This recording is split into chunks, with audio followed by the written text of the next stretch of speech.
শনিবারে আমরা খুব সকাল সকাল ঢাকা থেকে রওনা হয়ে গেলাম সারদাহ ইকো রিসোর্টের উদ্দেশ্যে। এটা হচ্ছে গাজীপুরে। আমি আমার ক্যামেরা ঠিক করতেছিলাম একটু। স্টাফও গাড়ি অনেক জোরে জোরে যাচ্ছে ঢাকা ময়মনসিংহ রোডে। আশেপাশে অনেক গ্রিন আপনারা দেখতে পারবেন পেছনে। তারপরে আমরা যাচ্ছি, হালকা একটু বৃষ্টি ছিল, পারলাম গাড়িতে আসলে প্রচুর রাস্তা ফাঁকা ছিল মাঝে মধ্যে। দেন আমরা একটা রেস্টুরেন্টে নামলাম, নাস্তা করলাম, পরোটার সাথে ডাল ভাজা, তারপর সে কলিজা দিয়ে। খাবারগুলো আসলে অনেক মজা ছিল, অসাধারণ। আমার পিচ্ছি যে ছিল সেও প্রচুর পরোটা খাইলো। তারপর রেস্টুরেন্টের একটা ভিউ দিলাম, যে রেস্টুরেন্টে আমরা নাস্তা খাইলাম। রেস্টুরেন্ট আসলে অনেক সুন্দর, অনেক মানুষ ওখানে নাস্তা করে এবং বাইরের পরিবেশটা সুন্দর। এখানে গাড়ি পার্ক করার অনেকগুলো জায়গা আছে, এখানে ইচ্ছা করলে সবাই গাড়ি পার্ক করে সুন্দর খেতে চায়। তারপর আমাদের বৃষ্টি শুরু হলো, বৃষ্টির মাঝখানে আমরা আস্তে আস্তে হোতাপাড়া আগে গেলাম। হোতাপাড়া থেকে আমার ছেলেটাকে সামনে বসায় রাখছি, সে ওখানে বসে বসে দুষ্টামি করতেছে আর ওয়াইফাই দেখতেছে। আমরা গ্রামের রোডে চলে আসলাম অলমোস্ট। দেন আমরা ইকো রিসোর্টের ওই যে গেট দিয়ে ঢুকলাম। তাদের এটা টেম্পোরারি একটা রিসেপশন, নতুন রিসেপশন হচ্ছে। এই টেম্পোরারি রিসেপশনে উঠতে হবে। তারপর আমাদের ওয়েলকাম ড্রিঙ্কসগুলো দিল। এটা হচ্ছে ড্রাগন ফ্রুটের জন্য। খাইলাম, ভালো মজা লাগছে আমার ছেলে ভালোই খেয়েছে এটা। তাই ওই যে রিসেপশনে বসার যে জায়গাটা দেখেন আপাতত টেম্পোরারি এরকম করা। তাদের অনলি 25% কাজ হয়েছে, 75% কাজ এখনও পেন্ডিং আছে। But overall reception is good, তাতে সাপোর্ট খুবই ভালো ছিল। এবং আমরা বৃষ্টির মধ্যে একটু বেরিয়ে সামনে যাচ্ছিলাম। এখানে পাখির একটা ইয়ে ছিল, বাচ্চারা এখানে খুব মজা পাবে। পাখিগুলো দেখবে, পাখিগুলো কিচিরমিচির করে দেখতে। আমার বাচ্চা তো এখানে যে করতেছিল আর কি, জাস্ট দেখার জন্য আর কি। দেন আমি আসলাম, ও দেখলো, তাকায় রয়েছে, বাবাকে বললো বাবা দেখো, ওই দেখো পাখি, হ্যাঁ বলে সে এখানে দেখাচ্ছিল। দেন যখন বৃষ্টি বেশি ছিল, তাকে আমি কোলে নিয়ে বের হয়ে গেলাম আর কি, হাঁটতে হাঁটতে আবার রিসেপশনের দিকে। এই যে আমাদের কটেজগুলো এরকমই ছিল।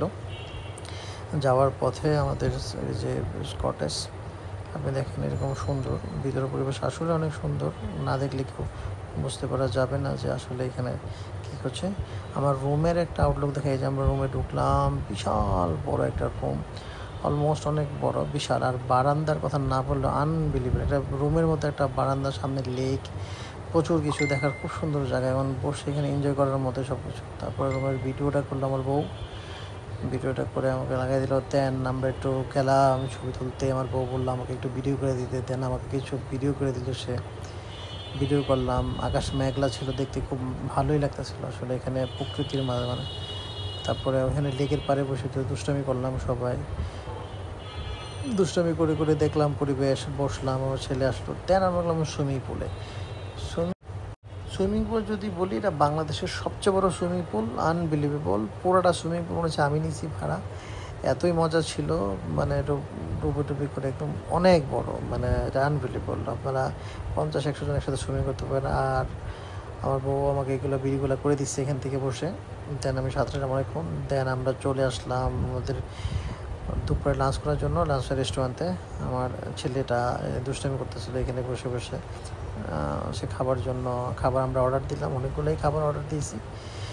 তো খাবার আসার পাশাপাশি একটু রেস্টুরেন্টের ভিউটাও আপনাদেরকে দেখিয়ে দেয়। রেস্টুরেন্টটা খুবই সুন্দর, খাবার আপনি নিজের মধ্যে অর্ডার করতে পারবেন। তারপরে আমাদের খাবার আসলো, আমরা রুই মাছ নিলাম, তারপরে মাটন নিলাম, গরুর ভুনা নিলাম, আলু ভর্তা নিলাম, হচ্ছে ডাল ভর্তা নিলাম। তারপরে আমরা নিলাম ফিরনি। আমরা খাওয়া দাওয়া করলাম। খাওয়া দাওয়াটা আসলে অনেক মজা ছিল। তারপরে রেস্টুরেন্টের স্টাফগুলো খুব ভালো। এই যে রেস্টুরেন্টের ভিউ আপনাদের ইচ্ছে করলে এখানে খেতে পারবেন। পরিবেশটা খুবই সুন্দর, ঘরে বাইরে বসে খাওয়া যায়। রেস্টুরেন্টের বাইরের দিকের অবস্থা একই সুন্দর।